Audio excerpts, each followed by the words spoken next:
High বন্ধুরা, বৈশাখী রান্নাঘরে আপনাদের সবাইকে স্বাগত। আশা করি সবাই ভালো আছেন, সুস্থ আছেন। আজকে আমি একটা নতুন রেসিপি আপনাদের সঙ্গে শেয়ার করতে চলে এসেছি। দুটো রেসিপি একসাথে শেয়ার করব, একটা চিকেন পকোড়ার রেসিপি আর একটা ড্রাই চিলি চিকেনের রেসিপি। প্রথমে আমি চিকেনগুলো ছোট ছোট করে কেটে ভালো করে ধুয়ে নিয়েছি। এবার লবণ মাখিয়ে দেব আর ভিনিগার মাখিয়ে নেব। পেঁয়াজ, রসুন আর লঙ্কা বাটা মাখিয়ে দেব। ভালো করে মাখিয়ে 2-3 মিনিট রেখে দেব। এই যে ভালো করে মাখানো হয়ে গেছে। এবার এই যে দুটো ডিম নিয়েছি, ডিম দুটো ভেঙে দিয়ে দিয়েছি আর কর্নফ্লাওয়ার দিয়ে দিলাম। এবার কর্নফ্লাওয়ার দিয়ে ভালো করে মাখিয়ে নেব।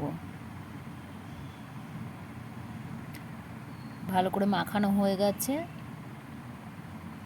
এবার আমি একটা টিফিন বক্সের ভিতরে ঢাকনা দিয়ে ফ্রিজে 3 থেকে 4 ঘন্টা ঢাকনা দিয়ে রেখে দেব।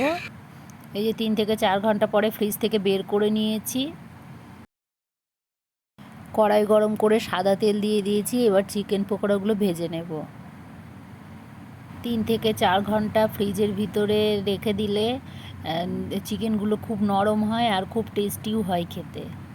এক পিঠ ভাজা হয়ে গেছে। এবার আস্তে আস্তে উল্টিয়ে দেব।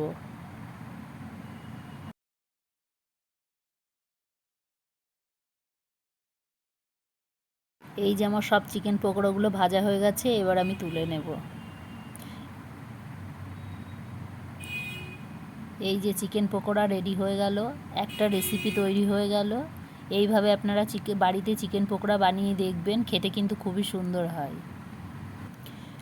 এখানে আমি পেঁয়াজ কুচি, আদা কুচি আর রসুন কুচি নিয়ে নিয়েছি। আর এই যে 3 রকমের সস একসাথে মিশিয়ে নিয়েছি। টমেটোর সস, চিলি সস আর সোয়া সস নিয়ে নিয়েছি। নিয়ে ভালো করে মিশিয়ে নিয়েছি। এই যে কড়াই গরম করে সাদা তেল দিয়ে দিয়েছি। এবার পেঁয়াজটা দিয়ে দেব। পেঁয়াজটা দিয়ে পেঁয়াজ কুচি দিয়ে হালকা করে ভেজে নেব। তারপরে রসুন আর আদা কুচিও দিয়ে দেবো। দিয়ে ভালো করে ভেজে নেব।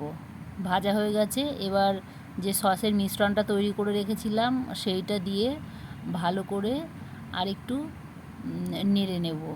এই যে এবার আমি চিকেন পকোড়াগুলো দিয়ে ভালো করে নেড়ে নেব। আপনারা চাইলে ক্যাপসিকাম আর পেঁয়াজ যেরকম চিলি চিকেনে বড় করে কাটা হয় সেইভাবে দিতে পারেন।